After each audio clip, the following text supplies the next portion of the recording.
this road of mine, this road that I go home. So am I wrong for thinking that we could be something for real? Now am I wrong for trying to reach the things that I can't see?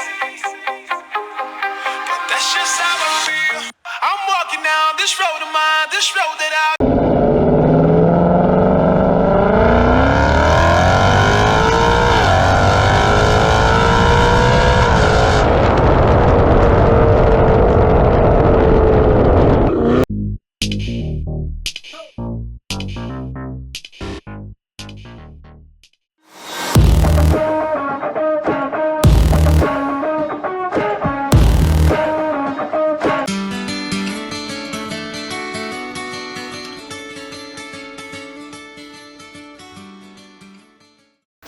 Ayan, magandang tanghali po sa lahat mga ka-Idea Land. Binabati ko po yung ating mga subscribers. Maraming salamat po sa pag-subscribe ninyo sa ating channel. So kung hindi ka pa po nakahanap ng property, baka ito na ang para sa iyo. Ito po ay isang beach property along Provincial Road. So ngayon po ay hindi pavimented road yung Provincial Road na ito, pero ongoing na po. So andito po pala ako ngayon sa San Francisco, Quezon.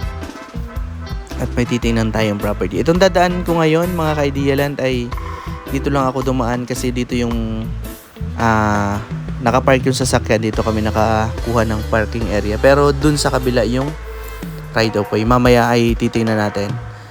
So itong San Francisco, Quezon mga ka-Idea Land ay 6 to 7 hours. Depende po sa drive ninyo from Manila. Tapos galing naman sa town proper ng San Francisco, siguro ay mga 45 to 1 hour po papunta dito sa property. Ang ganda po nitong property kasi malinis tapos ang daming nyog. Ang kagandahan pa po dito sa ating property ay clean title po ito. Wala pong problema. Hindi po siya klowa. Saka buhay pa po yung nagbebenta. Ang ganda-ganda pati po ng harapan nito. Mamaya makikita nyo. Sa mga naghahanap po dyan ng beach property, tingnan nyo po ito. Kasi baka ito na yung hinahanap ninyo. Kasi syempre, bilang buyer, tinitingnan natin kung talaga bang yun yung gusto natin. Kasi syempre, mahirap pong kumita ng pera. Pinaghihirapan po natin yan. Kaya dapat ay yun talagang pinakagusto po ng puso ninyo. Yung mabibili ninyo na kapag nabili ninyo ito, dun po talaga kayo magiging masaya. Ayan, bali dyan po yung boundary natin mga ka-Idea Land. May makikita po tayo dyan na cemented na poste. So, ayan na po yung buuan ng property. Ito na po yun. So, bali yung dikit po na sa Provincial Road na right of way dun sa unahan po. Mamaya pupuntahan natin. Ayan, bali malinis na itong property kasi nilinisan po namin, pinalinisan. Doon naman sa kabila ay magtatanim sana siguro ng mais or kamuting kahoy yung dati nagtatanim dito, kaya nilinisan niya. Ayan, may mga tanim po tayo ditong nyog, meron po ditong mangga, tapos may mga kawayan. So bali puntahan natin yung right of way. Ayan, lang po tayo dito. Tinaas ko lang yung camera para mas maganda po yung kitang-kita nyo dahil sa wide angle natin. Yan, kita nyo yung kagandahan ng property. Agad na dito kasi flat yung itaas niya, ayan. Tapos medyo pababa po dun, papuntang dagat. Tapos malawak din yung buhanginan. Hindi po bitin kung magagawa kayo ng kubo. So ayan, tara puntahan na natin yung right of way. Papakita ko sa inyo. Ibali ang bahay na nakikita nyo mga ka-Idea Land ay hindi po yung sakop. So yan na po yung harapan natin dyan. Yan, nakikita nyo yan. May mga ilan-ilan po tayo dito puno ng kawayan. So kung magpapagawa po kayo ng kubo, meron na po. So since subdivided lot po ito, meron pong baka kakuha ng may kawayan sa tapat nila. Tapos meron namang wala. So pili na lang po kayo. Bali 6 na katlong po ito. So malawak po ang frontage natin. Ilagay ko na lang po sa description yung sukat.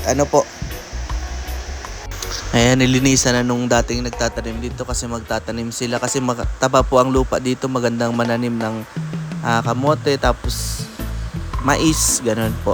Ayan, bali ito yung Provincial Road mga ka-idealan, dito ang daanan. Dito sana ako dadaan kanina kaso ay walang mapagparkingan po dito ng sasakyan. Masyadong wala sa tabi po. Ayan na yung Provincial Road mga ka-idealand. Ang kagandahan dito ay sesementuhin na itong Provincial Road na ito, kaya soon kapag nasemento na ito syempre iba na din yung presyo. Ngayon medyo mura pa po siya na mabibili nyo. So ang frontage natin sa Provincial Road ay mga nasa 10 to 15 meters mga ka-idealan. So dito magmumula yung right of way po ninyo papunta dyan sa property. So bali mga ka-idealand, dito yung magiging daanan nyo papunta sa property. Bali malawak naman po yan kasi 10 to 15 nga yung yung frontage niya, mga ganon. Po ang gagandahan pa ay syempre malapit sa kalsada, mabilis lang kayo makakapunta. Pagbaba nyo ng sasakay nyo, naandito na po kayo sa property ninyo. Yun ang kagandahan sa dikit sa kalsada. So bibihira na po ang mga ganun na malapit sa kalsada. Bali hanggang doon po tayo mga ka-idealan sa nakikita nyo yung kahoy na malaki, yan hanggang dyan yan. Bali mandami na din po na dinedevelop dito sa San Francisco. May mga cafe, mga beach resort, mga ganun. Madadaanan nyo po yung Parola Beach Resort pag dito kayo sa kabila sa may San Andres, Quezon dumaan. Tapos may mga dinedevelop na din po mga beach property, mga beach resort. So ang ganda. So ngayon po ay unti-unti na pong nade-develop itong area po ng San Francisco, Quezon. Kapag na-kompleto na po yung Provincial Road natin, napakabilis na lang po makapunta dito, makompleto ng masemento. Bali konti naman na lang po, lahat na talaga masesemento. Makikita nyo naman yan pagpunta nyo dito sa property. Bali ito po pala yung papunta na sa dagat. So yan yung sinasabi ko sa inyo, medyo pababa po siya. May elevation po dito. Dito sa kalupaan niya ay flat, tapos dyan po ayan yung harapan niya.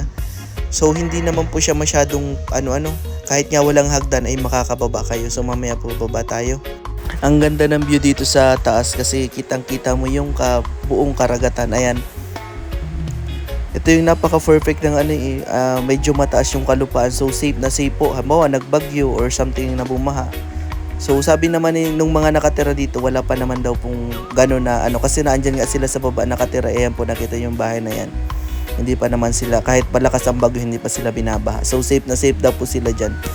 So babain natin ngayon, dito na po ako dumaan kahit walang hagdanan kasi hindi naman po siya pabulusok na masyado. Medyo pababa lang siya. Pwede nga ang gawa ng magandang hagdanan dito papunta sa ibaba ng beach. Ayan, dyan tayo galing. So napaka baba lang yan. So ayun yung mga kasama natin doon.